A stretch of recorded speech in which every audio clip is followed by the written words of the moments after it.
Hi there, Smart Drivers. Rick with Smart Drive Test talking to you today about crashes, techniques, and strategies that you can put in place to avoid crashes and that will keep you safe on the roadway while you're driving. Stick around. We'll be right back with that information.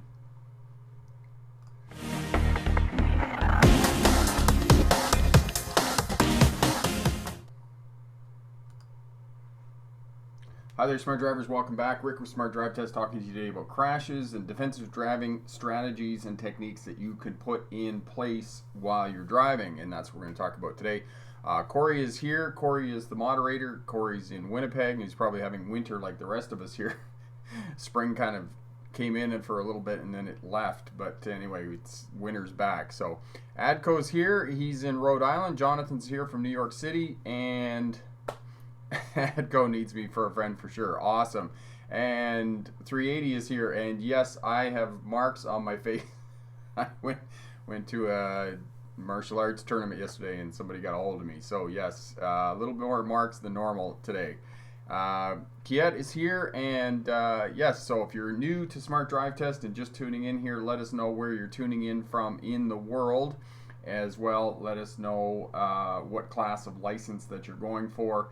And of course, in addition to all of the techniques and strategies we're going to give you on defensive driving and talking about crashes, we'll also answer any questions you have about any license test that you're going for, and any questions you have about that, whether it's the theory test or whether it's a knowledge test, and help you to be sure to pass that. So Jonathan, sorry that I missed the last stream. It was on Tuesday and I was still at work. They're going to train me to drive the big school buses in the summer. I'm going to be a big boy school bus driver. That's awesome, Jonathan. I'm happy to hear that they're moving you up and promoting you and giving you training. It's always great when you hear that employers are doing that. Tommy's from Oshawa. Shizar is from Vancouver. Awesome. Job change possible. Regional dedicated for Starbucks. Interview tomorrow. That's awesome, 380. Good. Excellent. I'm happy to hear that. GLaDOS, hi there. How are you? And without further ado, we're going to jump over to the PowerPoint presentation. I'll just make sure I got everything in order here. Yes. No.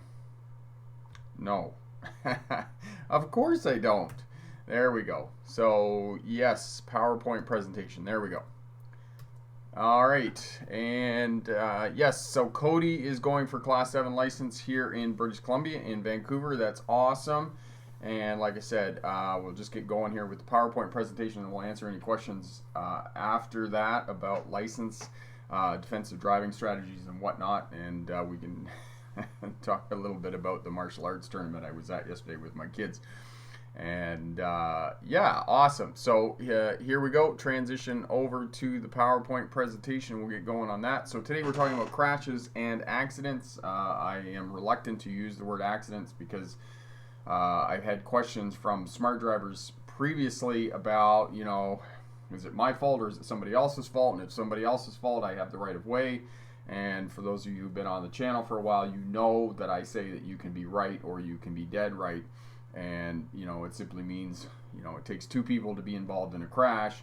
And yes, you may have the right of way, but if another person is in your space, you're not simply going to drive into that person. You're going to do what you can to avoid that crash with that other person. So it's not really an accident. So what we're going to talk about today is we're going to talk about different types of crashes and strategies that you can put in place to avoid the four most common types of crashes, which are head-on collisions, T-bone crashes, sideswipe crashes, and rear-end crashes. And there are techniques and strategies that you can put in place for each one of these. So that's what we're going to talk about. So if you're new to Smart Drive Test, consider subscribing. Hit that thumbs up button as well. Leave a comment and share around on social media. All of that helps us out and helps other smart drivers to pass the road test and to remain crash free. So I am Rick August. I've been a driving instructor since 1997. I've been doing the YouTube channel now for about 3.5 years and helping international smart drivers all over the world to pass a road test and to remain crash free. I drove truck through most of the 1990s, and while I was going to university in Australia at the University of Melbourne, I drove for Greyhound and one of the regional bus lines there as well, V-Line, and graduated with a doctorate in legal history in 2006. For those of you who may or may not know, legal history is the study of policing, courts, and prisons, and my expertise, oddly enough, is in policing as it relates to traffic and what is known in policing circles as order maintenance work, which is essentially they're trying to keep order within society. And yeah, interesting topic, and we can probably go back to talking about policing here in the next little bit. So as I mentioned briefly in the introduction, the four most common types of crashes are head-on crashes, T-bone crashes, rear-end crashes, and sideswipe crashes. And out of these, one of the other common types of crashes that is often inexplicable, you can't find a reason for why it happens, is single vehicle crashes. And these often happen in rural areas where people simply drive off the road and they can't explain why they drove off the edge of the road, whether they were intoxicated, they fell asleep, or whatever you have it. So we'll talk about these four kinds of types of crashes. We'll answer any questions you have during the question and answer period, and we'll give you some techniques and strategies to kind of prevent these four types of crashes. But these are kind of the four types of crashes, which is interesting because you have four sides to a car, and these are the four collisions that you could potentially be involved in. And last week, in the first part of this series on crashes and accidents, I kind of gave you a big picture overview of crashes throughout the 20th century in terms of car crashes and those types of things. And I mentioned that the top reasons for car crashes are speeding, following too close, and failing to yield. And speeding does not lend itself to an easy definition. Many people think, in a singular definition of speeding, they often think that it's just driving above the posted speed limit. But there are other definitions of speeding, and driving faster than me, driving faster than the posted speed limit, and driving faster than the conditions will allow for the roadway, because we know that most people do not drive the posted speed limit. There's a tolerance on behalf of police and authorities that they're going to allow you to drive 5 to 8 miles an hour above the posted speed limit. In most places, unless you have speed cameras and those types of things. I know in Victoria, Australia, and other places in the world, they have speed cameras that monitor speed and will automatically just send you a ticket in the mail if you're going above the speed limit. However, driving the posted speed limit is not going to keep you safe on the roadway. So the analogy that I use is that traffic laws, if you obey traffic laws, that's no more going to prevent a traffic crash than criminal law prevents crime. It just doesn't happen. We're still going to have traffic crashes. We're still going to have crime. So you need to manage speed and you need to manage space. And managing space is much more important than managing speed, because if you're not near anything, it's less likely that you're going to hit something. So the second reason, which I would probably put at the top of the list, is following too close. In other words, you're not managing space around your vehicle. You're too close to other vehicles. You're too close to other road users. And I see this all the time when I'm driving. And I, too, am guilty of following too close. When I was driving, driving truck, not so much when I was driving bus, because by the time I became a bus driver, I had already been a driving instructor and understood some of these principles that you could put in place for defensive driving. However, when I drove truck, I was a pretty bad truck driver, and I did not keep good space around my vehicle, not as well as I should have. But if you manage space around your vehicle and you always keep a buffer of space, it is much less likely that you're going to be involved in a crash. And then finally, again, this comes back to what I talked about in the introduction. You can be right or you can be dead right. If you're going to insist that you have the right of way and you're going to go, you risk being involved in a crash. And I've had smart drivers ask this before. They've said, well, I have the right of way and I can go.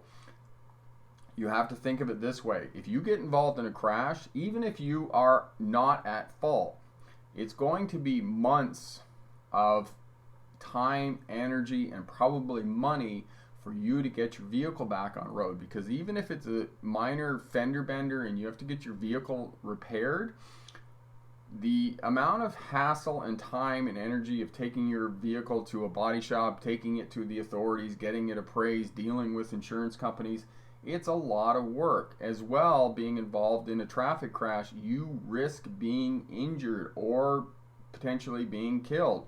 if the traffic crash is fatal. And if any of those things happen, you know, vehicles can be fixed, people cannot, and you are risking, you know, lifetime injuries that may plague you if you are involved in a traffic crash. So think about that the next time that you know, oh, I have the right of way and I'm going to go, because you don't necessarily want to do that.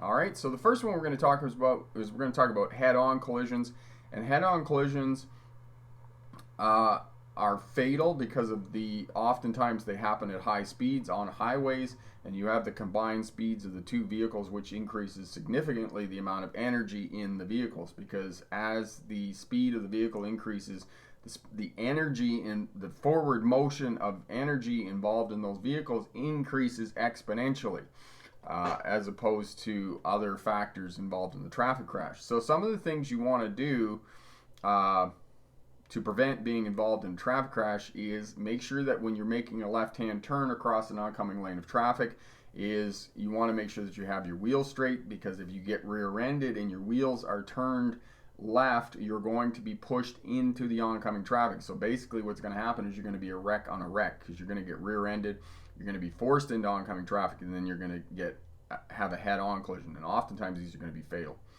So some of the things that you can do if a head-on collision is imminent is try to move to the right as much as possible. Move to the outside of your lane. So for those of us who drive on the right side of the road in the world, move to the right side. For those of you who drive on the left side, move to the left. Always move to the side of the road on which you drive, because if you go the opposite way, unfortunately the other person might do that as well, and then you end up driving into a crash. Okay, try to slow your speed as much as possible. Get on the brakes, try to slow that vehicle as much as possible.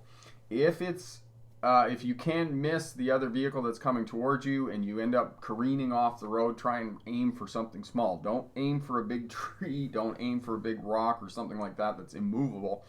Try to aim for a bush or a fence or something else that's going to move. And always, always, always look for an out, okay? Never give up in terms of a traffic crash. Now, head-on crashes have been reduced significantly in the last quarter century, mostly because we knew what caused many of these on highways. One of the biggest things was shoulder drop-offs, and here in British Columbia and other places in the world, they've really spent a lot of energy and time and money in paving the shoulders, so we don't have shoulder drop-offs. But there still are places we do have shoulder drop-offs, and this used to be quite a big problem with especially inexperienced drivers who would drop off the shoulder of the road. They had poor quality tires in the vehicles, so tires have made a huge difference in this as well. And what would happen is that inexperienced drivers would drop off the shoulder of the road with the vehicle, and then they would reef the steering wheel back to get the vehicle back onto the roadway. They would overcompensate, and the vehicle would shoot across the lane of traffic and into the oncoming traffic. As I said, this isn't as much a big a problem as it once was, due to better tires, better vehicles, power steering in vehicles, and those types of things. But it still was a huge problem in the 1970s and 1980s. Okay, my computer is thinking about something here, which is odd. I know what it is. It's accessing the hard drive and taking its time. Not good.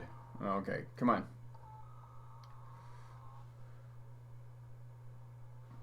The other way that we have reduced head-on crashes is most of the time people will fall asleep and they'll drift into the other lane.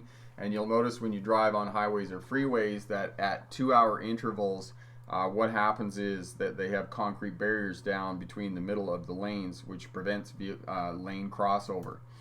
Okay, so here we go. All right, so T-bone crashes. This is when you turn left across a oncoming lane of traffic and you run into the side of the vehicle. These two are also often fatal crashes because the sides of the vehicles, the doors on the vehicles do not offer much protection in terms of safety features on the vehicle. The other thing I talked about this last week was safety features that have been created on vehicles and improved and implemented. You have crumple zones in the front of the vehicle, so where the engine compartment is, oftentimes that will absorb much of the energy in a head-on collision, whereas in T-bone crashes there's only about 6 inches of door between you and the outside of the vehicle, and it's basically 2 thin layers of skin, a piece of metal, and a bit of plastic there, so there isn't much to protect vehicle occupants in terms of T-bone crashes. So these are both rural and urban crashes. Oftentimes these can be fatal if they're at high speeds. It's an inherent risk in left-hand turns, and it's often fatal for passengers. So know that in terms of T-bone crashes. And you can see that one of the really violent T-bone crashes in the introduction of the Smart Drive Test intro. All right, rear end crashes, and there's a video series here, and Corey will get those up for you in terms of rear end crashes and defensive techniques that you can put in place. These occur during slowdowns and stops, and they often result in whiplash and soft tissue damage that will linger for sometimes years for people who've been involved in rear end crashes. As well, in terms of just vehicles that are stopped along the roadway, again, I advocate to people, do not stop along a highway unless it is an absolute emergency. Do not stop on the side of the highway or freeway to go pee or adjust something in the vehicle or grab something out of the back of the vehicle. Simply don't do it. It's just too dangerous. And actually, this morning when I was putting all of this together, I was on Facebook, and there was a vehicle stopped in the right-hand lane, and a motorcycle came up and just like drove into the back of this vehicle. So if you're stopped on the side of the road, you may need to get out behind the vehicle and, you know, put your four-ways on, put some flares out, and those are not flares but triangles and those types of things, and maybe even direct traffic behind you so that they know that you were stopped on the roadway. All right, so when you're stopped in traffic, sometimes what's going to happen is people will not going to get stopped behind you. And actually, it was the witness of one of these crashes last week. The guy was stopped waiting to make a right-hand turn, and there were pedestrians crossing. I was the pedestrian, actually, and this vehicle behind him just crashed into the back of him. Now, if you're sitting there, you need to be looking in your rear view mirror. You need to make sure that the traffic coming up behind you is actually coming to a stop. If the traffic behind you, for example, this right-hand turn where the gentleman was making the right-hand turn, if he had seen that vehicle coming, he could have just, you know, throttled forward and aborted the turn and gone straight forward. Had he moved forward probably another, you know, car length, that would have prevented the rear-end crash. So when you're stopped in traffic, leave space in front of your vehicle so that you can move forward. If you do see traffic coming up behind you, activate your four-way flashers. If you're sitting there, you're stopped, that will get the attention of drivers behind you. And oftentimes, vehicles that are moving, they've done studies to show that it's less likely that a vehicle that's moving in traffic is going to get rear-ended. Most of the time, vehicles get rear-ended because they're stopped, and if you're stopped, you need to be on yellow alert. You need to be looking in that rear view mirror and checking to make sure that the vehicles behind you are coming to a stop. All right, side swipe crashes. These are often not fatal because it's basically two vehicles moving in the same direction and they simply come together and sideswipe. It tends to be on multi-lane roadways or people who are making right-hand turns. It's less common than other types of crashes, but what happens is when the two vehicles come into contact, the vehicles overcorrect, and if they do overcorrect, it will result in a more serious crash. So this is the last type of crash that you potentially could be involved in, is a sideswipe crash. All right. Excuse me. Tailgaters. How to deal with tailgaters. I get this question again and again. One of the things that's kind of antithetical, it's not kind of natural, is that you need to increase your following distance if you have people tailgating you, because what happens is now you're driving for yourself and the other person that's tailgating you. When you're driving on highways and those types of things, drive in the spaces between the gaggles. So people, for whatever reason, when they drive, they always like to drive in clusters. Stay away from the clusters on the freeway or the highway or wherever you're driving, and try and drive in the spaces between them. As well, leave yourself ample space. That way you're not on the brakes all the time, because if you have ample space between you and the vehicles in front of you, as the vehicles in front of you adjust speed, you can simply move forward a little bit and then move back, but you can always maintain that sort of 2 to 3 second following distance that you need to do. Be observing, looking in your mirrors, okay? Drive in the right lane or the center lane if there's more than 2 lanes. That way other traffic can get around you and pass. And I advocate again and again for drivers who have gotten their license. After you get your license, keep up with the traffic flow, because that way you're going to be predictable on the roadway. I've seen again and again, and it's very seldom is this learner drivers who are learning to drive and obeying the speed limit. You get people on the roadway who insist on doing the posted speed limit, and they're on a 2-lane road, and there's vehicles piled up behind them for, there's 10 or 15 cars behind them that are trying to get around and trying to pass. When these other vehicles are trying to get around and trying to pass, that's when it becomes dangerous. So if you just stay with the traffic flow, you're going to be much more predictable, and you're not going to get traffic piled up behind you that's potentially going to execute a dangerous maneuver of trying to pass and trying to get around you. All right, the last type of crash, and I talked about this a little bit in the introduction, was single vehicle crashes, and sometimes this will happen because of skid control. It's often unexpected and takes you by surprise. A couple of ways, obviously in the winter time when you have ice and snow and other slippery conditions, you can lose control if you get on bridges and overpasses and those types of things. And there are places on the roadway, the 5 places on the roadway, where there is going to be ice that's going to form first. It's going to form on bridges and overpasses first, any low-lying areas, high elevations, any place where the roadway runs past bodies of water. You're going to get water on the roadway, and you're going to get ice.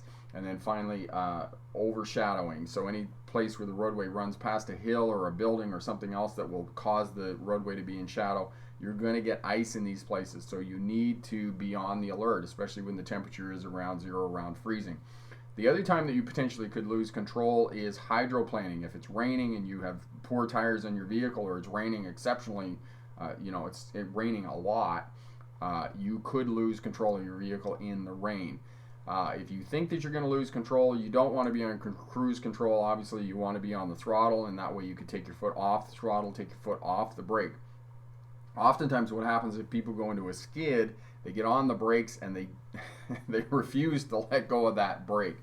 So you need to let the brake, you need to let go of the brake, because you need to let the tires spin, because if the tires aren't spinning, you're not going to regain traction. So you need to get off the brakes, you need to get off the throttle, and you need to focus on steering the vehicle. Sometimes you can move the vehicle off to the shoulder of the road, or out of your lane a little bit, and you can gain some traction that allow you to regain control of the vehicle. So there are some options there in terms of getting regaining traction and regaining control of the vehicle. All right, living room. This is basically speed and space management, and you're managing speed so that you have space around your vehicle. And you can see here, this is what I was talking about in the image here. You can see the cluster of vehicles up here. This is the cluster of vehicles. You want to stay away from this. You don't want to be in this cluster. You want to be this pickup truck back here. You want to be this pickup truck. You want to be in this, you want to be behind this cluster, and probably there's another cluster down the road behind them there. And so you want to be these vehicles behind this cluster. You don't want to be in this cluster. And when you get in that cluster, you should be feeling, you should start to bristle a little bit. You just go, oh, this isn't safe. You always want to leave yourself an out. And one of the places that we can control speed or control space all the time is in front of our vehicle. So always, always, always control that space in front of your vehicle. Always have that 2 to 3 second minimum following distance in ideal conditions. And then scanning patterns. You want to have good scanning patterns. And one of the ways that you can test yourself looking at vehicles to the rear is just ask yourself, okay, what color is the vehicle behind me? And just always sort of take note of what kind of vehicle is behind you and what color it is. And that way you know that you're scanning to the rear, and you know what vehicles are behind you and whether they're tailgating you or those types of things. But you want to maintain that space around your vehicle. You want to maintain that space in front of your vehicle, and that's going to make you a safer driver as you're going up and down the roadways. So, crash review, the 4 types of crashes: head-on crashes, T-bone crashes. These are the 2 types of crashes that often tend to be fatal, especially for head-on crashes if they happen on highways at speed. As well, T-bone crashes often tend to be fatal, and they're an inherent risk in left-hand turns. And then rear-hand crashes, you can prevent these by not stopping on highways and freeways and those types of places. As well, when you're stopped in traffic, make sure you stop back so you can see the tires of the vehicle in front of you making clear contact with the pavement, and that you're on yellow alert when you're stopped and there isn't any traffic behind you. You're looking in the rearview mirror, making sure that the vehicles coming up behind you are coming to a stop. And then the last one is sideswipe crashes, which often happens when you're turning or on multi-lane roadways. And these could actually become worse because people realize that they have a sideswipe crash. It's minor, they overcorrect, and then they steer into oncoming traffic or whatnot. So that's another type of crash that you could potentially be involved in. So that's the type of crashes. We can talk more about that in question and answers and strategies and techniques and those types of things. So good luck on your road test, and remember, pick the best answer, not necessarily the right answer. So we'll just get back over here. Transition. There we go. All right, so questions and answers. Excellent. Cold Summer, hi there. I'm getting ready to take my driver's test on the 28th of May. Excellent. And Con is here. You forgot to mention the most important to be extra careful near women's side. Okay, that's not appropriate. Corey, you can take that comment off, please. Adco, I am following too close. I don't feel comfortable to watch my mirrors that much because I am always ready to react, so I have to back off most of the time. Yes, if you have under ideal conditions, you should have a 2 to 3 second following distance minimum in ideal conditions, okay? So, as I said, 2 to 3 seconds minimum following distance, as well as I said, as you're driving bigger vehicles, as you get into pickup trucks and you're pulling trailers or you're driving RV units and those types of things, you're going to increase that following distance. So once you get into tractor trailer drivers, you're going to be up to a 5 second following distance. And the reason for that is because you simply need more time to get the vehicle stopped because it's a bigger vehicle and those types of things. All right. Okay. Anumity, good morning. Hello. You're obviously somewhere different in the world where it is morning. Cody J. Cody, you always reference Bruce Lee, so I watched all his old movies and I love them. He's so charismatic and talented. Yes, he is. He was excellent. Bruce Lee was definitely one of the pioneers of martial arts and certainly caused it to change and evolve. And I would argue that he might even have been a major influence in the creation of the MMA. Okay, Jonathan, I wish people follow traffic rules and conditions. I see today a few cars making decisions to change lanes from the straight to the right turning lane and nearly hit cars in the process. And yes, one of the things, navigation and route planning, looking down the road, for many people, Jonathan, causes them to be unpredictable. And it is one of my professional theories that the reason for traffic crashes is because people are unpredictable on the roadway. And exactly what you said, they see their exit, they see the off ramp where they need to get, and instead of thinking to themselves, okay, I'm too close, I'm going to cut other vehicles off if I work to get over there. So instead of aborting, they just crowd over and they execute an unpredictable action. And because they execute an unpredictable action, other road users on the roadway, other drivers are going, what the heck is going on? And they hit their brakes, space is compromised, and then it leads to traffic crashes and those types of things. So if that happens to you, for the smart drivers who are watching this live here or the smart drivers who are watching on the replay, if you're too close, you don't have enough space, even if you're on a road test and a driving examiner says that to you, you abort the maneuver, abort trying to get over there, because if you try to get over there, you're going to risk being involved in a crash, and you don't want to do that. So if it's dangerous, if you can't do it, abort, go down to the next exit, get off, figure out how to turn around and come back, and that will keep you safe. Okay? 380, driving commercial in California. Yes, okay. There we go. Excellent.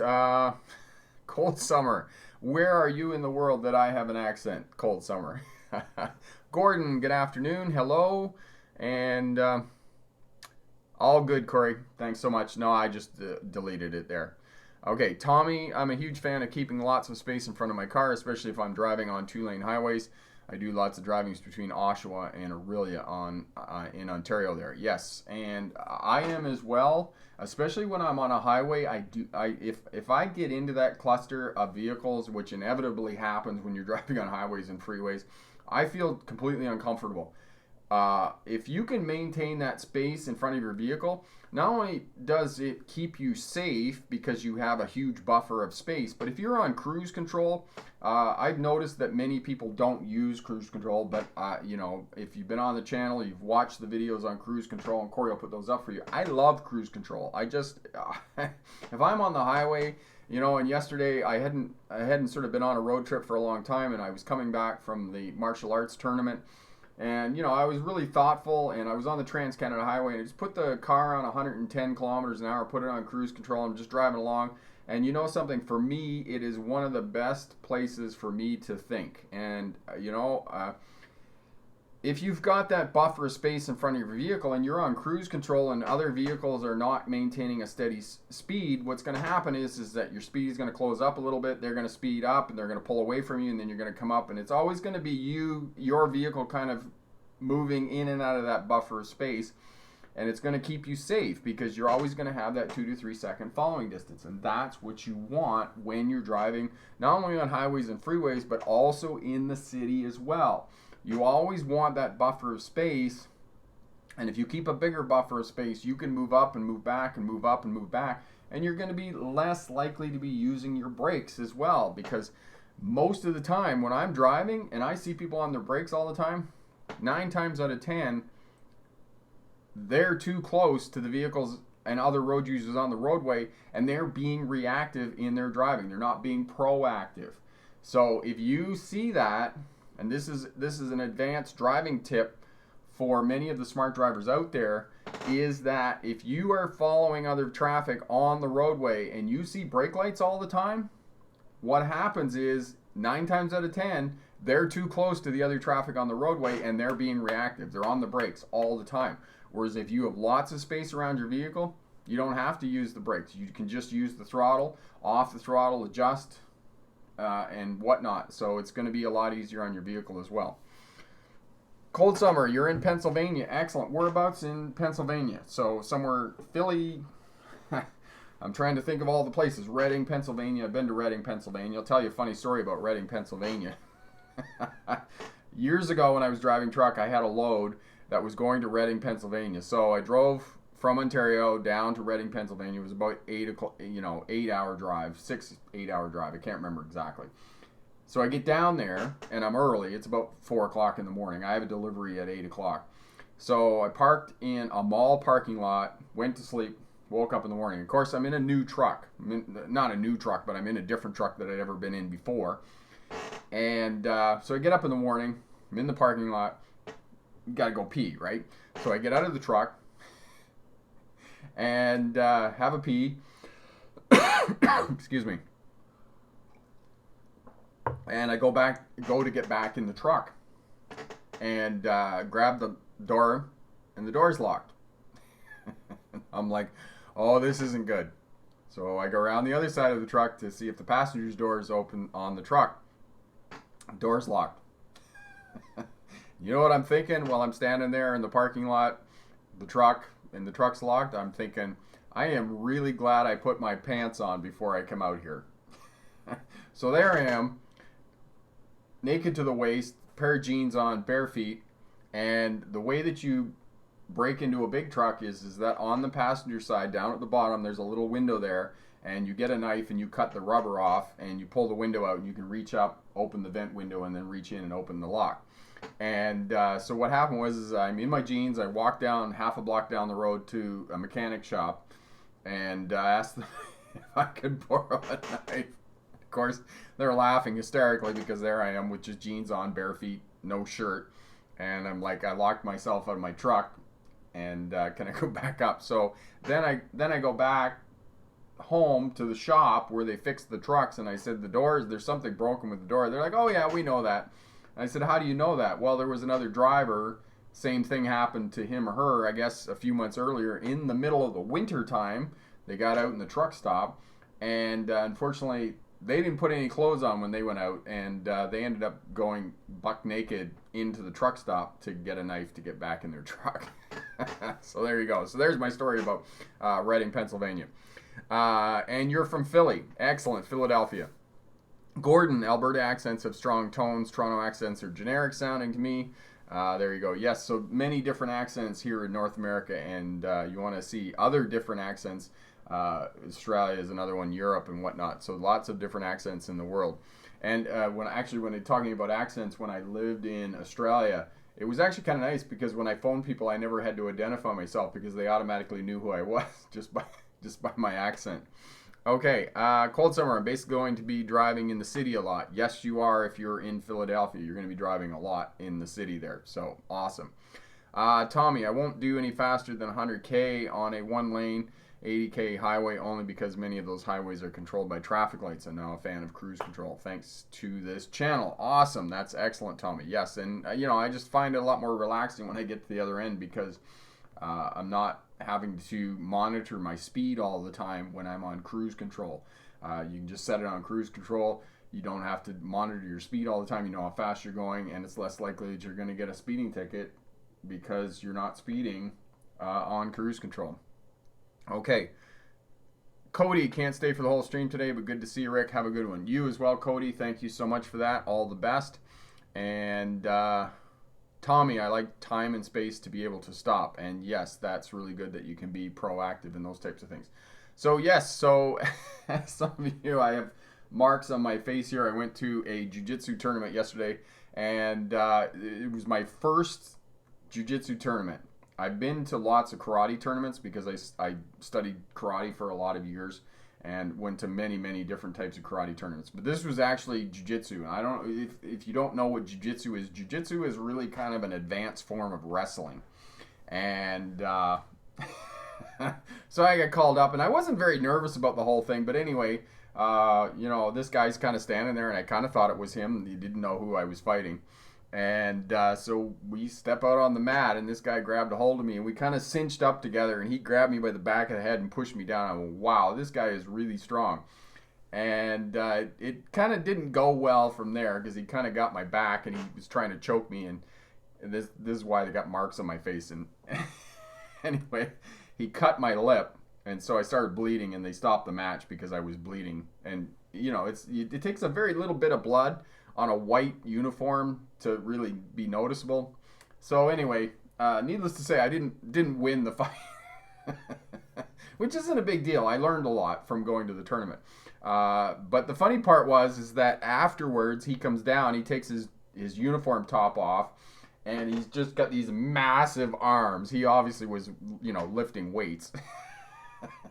And I was thinking later, if he had taken his jacket, if I had seen that before the fight, I probably wouldn't have gone out on the mat. I was just like, holy cow. And the other funny thing is like, I just couldn't believe this guy was 180 pounds. I was like, how can you be 180 pounds? Because like I was in the 180 pound category. So interesting. So so there you go. That's why my face is marked up, and it actually looks a lot better than it did last night when I came home. So awesome. So that's explaining the marks on my face. Okay, cold summer. By the way, liked your channel on parallel parking. The end cracked me up. Yeah. Excellent cold summer. I'm glad that we could get a little bit of levity there in terms of the funny part of the bit there. Gordon, I find highways generally to be fairly rudimentary. It is just that you have the sports cars that become NASCARs. Yeah, that's definitely it, Gordon. You get those people out there on the highways that definitely are going. And it's I think, just remind me, Gordon, I think you are there in Ontario. Out here in BC, I think it's probably even more prone that people are going to speed because we have low traffic density out here. It's incredible. Like, people talk to me about traffic and those types of things, and I'm like, there really aren't a lot of cars on the Trans-Canada Highway and other roads and highways here in British Columbia. So, Gordon, I used to practice judo. Yes, we have some people who are judo people, and yeah, they can surprise you when they come in. So, yeah, it's definitely an offshoot of jiu-jitsu, that's for sure. And so you know what I'm talking about in terms of advanced wrestling and those types of things. Okay, epic. I mean, T-bone accidents at a parking lot intersection as my father and I were going to the movie theater with the red car going 10 without stopping. Does scanning the T intersection avoid it? Okay, sorry, there was a previous questioner. Would scanning a T intersection ahead of time to identify driver and passenger side front collision? My family sedan almost got T-boned accident in a parking lot. Yes, and definitely parking lots, epic. When you're in parking lots, you need to be exceptionally careful because there's a lot going on in terms of parking lots. You don't want to drive very fast in parking lots. You don't want to scream through parking lots and those types of things because there's just too many intersections. There's too many points of conflict in parking lots. So you want to try and go slower when you're in parking lots. You want to try and keep it, sort of 12 miles an hour, 20 kilometers an hour. You want to go slow. You want to scan well and those types of things. And this is one of the things that not only applies to parking lots, it applies to driving bigger vehicles. It applies to driving vehicles with trailers and those types of things. You want to go slower when you're maneuvering in high density areas, high traffic density areas, and with turns as well. And there's several factors and several reasons for this. One of them is that you want to go slow so that you can observe, right? Because the slower you go, the better able you are to maneuver, to observe your surroundings in your area and other road users and other traffic. The second reason you want to go slow is that the slower you go, the sharper the vehicle turns, okay? Third reason, if something happens, if somebody comes into your space, you have more time to react if you're going slower. And then finally, the last reason why you want to go slower is if something does happen, if you do come into conflict with another road user or another vehicle or another driver, you have time to react. You can stop, you can slow down. So that's what you want to do when you're driving in high density areas with lots of traffic, lots of pedestrians, cyclists, motorcycles, those types of things. You want to go slowly so you have time to observe. You want to go slowly, you have time to maneuver, and you want to go slowly so that you have time to react if something happens. And this becomes much more critical once you start driving larger vehicles, once you start pulling trailers, once you start driving buses, tractor trailers, those types of things. It's imperative that you go slow when you're going around corners and those types of things. All right, so make sure that you keep all of that in mind when you're driving in high traffic areas and you're turning and maneuvering the vehicle. Okay. KK USA, I passed my class 5 test. They did watch a lot of your videos. By the way, my test was in Surrey, BC. Want to say thank you. Thank you so much for letting us know. Congratulations on passing your class 5. That's absolutely awesome. So if you are practicing, are you going out for a road trip and celebrating that now that we have the nice weather coming? And yeah, if you want to head over to the Smart Drive Test YouTube or the website there and sign up for the 100K. Corey will put the link up for you there. That'd be really great. Gordon, yes, I'm in the GTA. Fortunately, not Toronto. Driving in Toronto was a nightmare. I turned onto a one-way road and stopped in front of a car that was coming the opposite way. I was allowed to turn. Yes, there you go. So, yeah, in the GTA, lots of traffic in the GTA. Toronto is a metropolitan. What is the population of Toronto now? Is it 6 million, 7 million people that live in Toronto? It's a fairly big metropolitan area, so lots going on in Toronto there, and as well you have numerous freeways there as well. The Gardiner Expressway, the 401, there's a few other 400 highways there as well, which I can't remember off the top of my head, but definitely lots of traffic, lots of busy congestion going on in Toronto if you're driving there. And the other thing about Toronto and other major urban centers is many of these places will have park and ride areas, and I do recommend that you consider many of these things. And I know that many people complain about public transit, and this is my little plug for public transit. Even when I lived in Melbourne, Australia, people complained about transit. But you know something? I lived on one of the major tram routes in Melbourne, Australia, and there was a tram every 8 minutes. I mean, I never looked at a schedule when I was living in Melbourne, Australia. I mean, unless I was going on one of the intercity trains, which, even then I didn't really look at a schedule. But I've lived in cities that have really awful transit. London, Ontario had really terrible transit, especially on some of their really minor routes. So when you get to these huge urban centers and transit is incredible, you're just like, wow. Like I remember living in London, Ontario for years and years and years and taking transit because I didn't have a car at the time. And then I moved to Ottawa, where is the federal capital of Canada, for those of you who may or may not know. And their transit system is incredible. It's hugely subsidized by the government. And I remember going out on a Sunday morning. Sunday's the worst for transit, especially in London, Ontario, and other smaller cities and whatnot. And I'm thinking, okay, I need to get to the train station at this time. I probably need to allow myself 2 hours. And I get out on the bus stop, get on the bus, and in Ottawa, Ontario, the transit system has its own roads network. And I got on the bus, and I'm at the train station in 20 minutes, and I was like, okay, well, what do I do now for the next hour and a half? But I was completely gobsmacked at how fast the transit system was in a big metropolitan city that had a really good transit system. And so my point about Toronto, Ontario, and other large urban centers is that you can drive into the urban center, you can park your car, and then get on local transit, and you can take transit wherever you want to go. And you can do this in Toronto. You can get off at the 401, park your vehicle, get on the subway, and take it downtown and walk around and do whatever you need to do, and then go back and get your car and drive home to Kitchener or wherever else you live in Toronto or other major urban centers in the world. So, you know, consider that. And I mean, I've been on transit all over the world. I love public transit. I think it's great. And it's a great way to see a new place if you're traveling and those types of things, because you don't have to drive. You don't have to pay attention to all these things that we're talking about on the channel and these inherent risks of driving and whatnot. So there you go. Hall Phase, thank you so much for the congratulations on 100,000 subscribers. And as some of you may or may not seen, I posted on social media that the plaque, the silver play button, it's in the mail. It's on its way. So as soon as we get that, we're going to have a little celebration there. And I'm trying to figure out something fun to do. I think, you know, I was trying to figure out somebody that maybe we could get on a racetrack and maybe race the buggy, because that'd be kind of fun with my 100,000 plaque. So anyway, that's what we're going to do.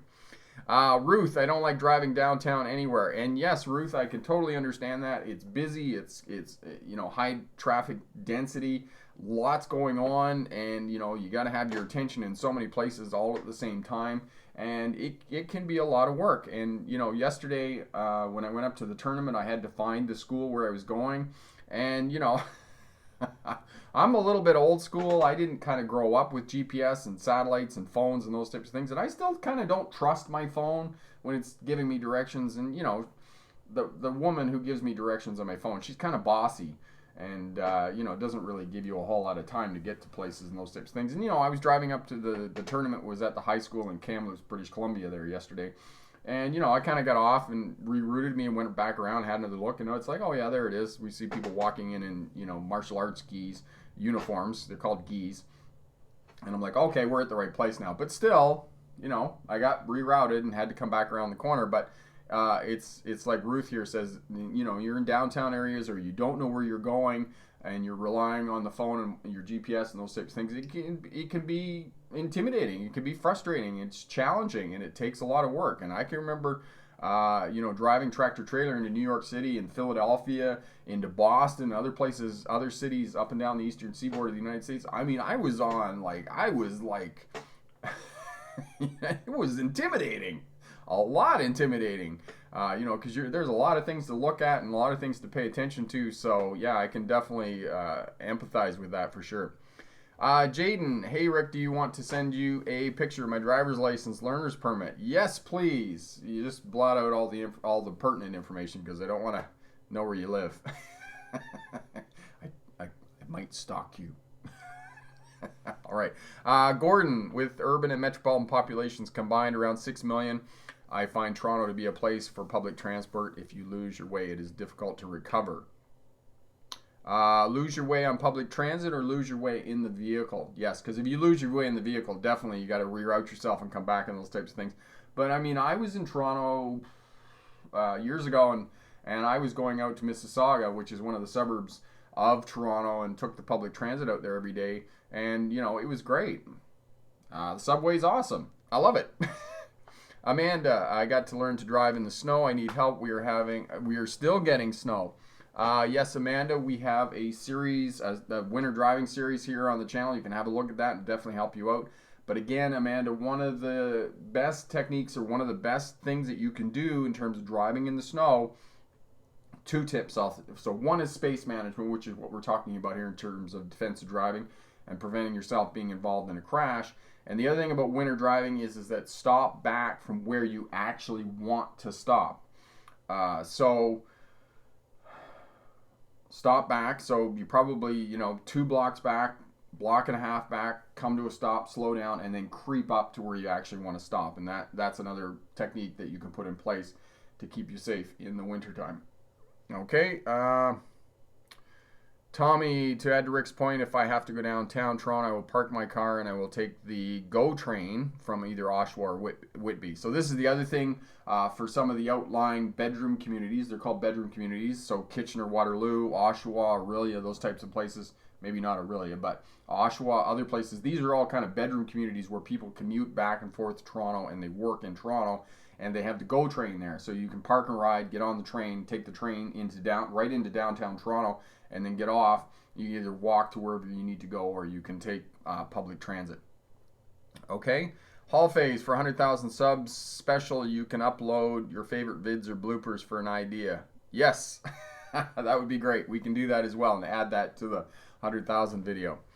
Hall Phase, I use offline maps and I map my own route. And yes, that's one of the things you want to do, Hall Phase. That's a great point. Is you want to do route planning before you go out and actually start driving, and that will help you out as well. Kamloops isn't really a big place, so I didn't do any route planning before I went. I sort of just relied on my phone. And, I knew how to get to Kamloops, and I figured it wasn't really that big, so it wouldn't be too hard to find the high school. I was right. Okay. But if you don't know where you're going, if you're going into a downtown metropolitan area and those types of things, that can really help to alleviate some of the stress of driving into new areas, to do the route planning before you get there. And the other tip that I'll give you in terms of route planning is especially if you're driving along, say, the Trans-Canada Highway or the interstates in the United States or other places in the world, a lot of these highways will have mile markers on them, and get the mile marker for the exit that you're going to get off at, because this is going to help you in terms of your defensive driving. So say, for example, you're going along and your exit number is 370.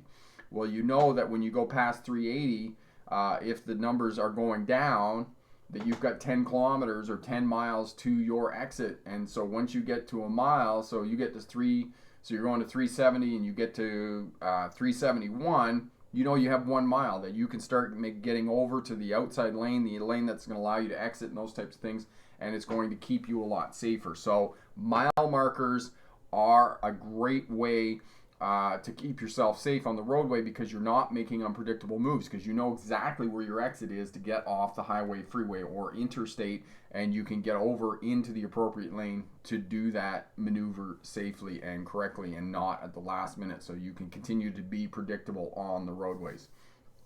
All right. Gordon, I have done it. I've lost my way in Midtown Toronto. There was no place to park for a rest, and the roads are super tight.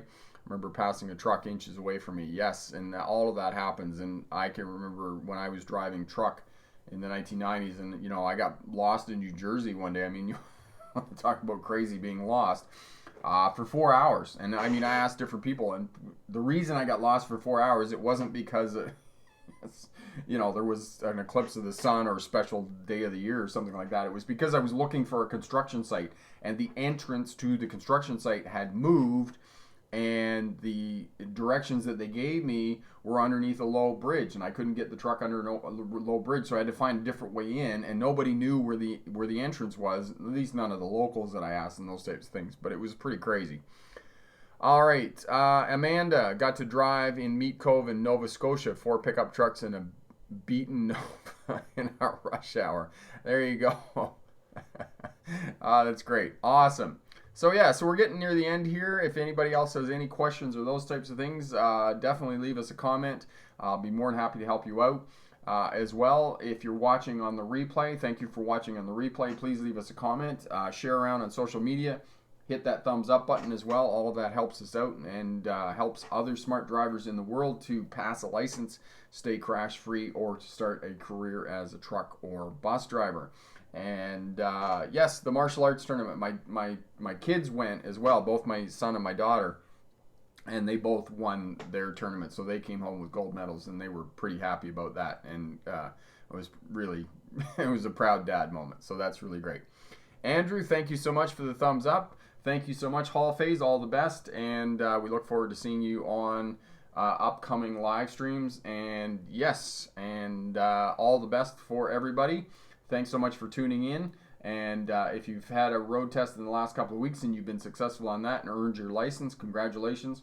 And if you have a road test coming up in the next couple of weeks, good luck on that. All the best. And be sure to drop back and let us know how you did on that. And remember, pick the best answer, not necessarily the right answer. Have a great night. Bye now.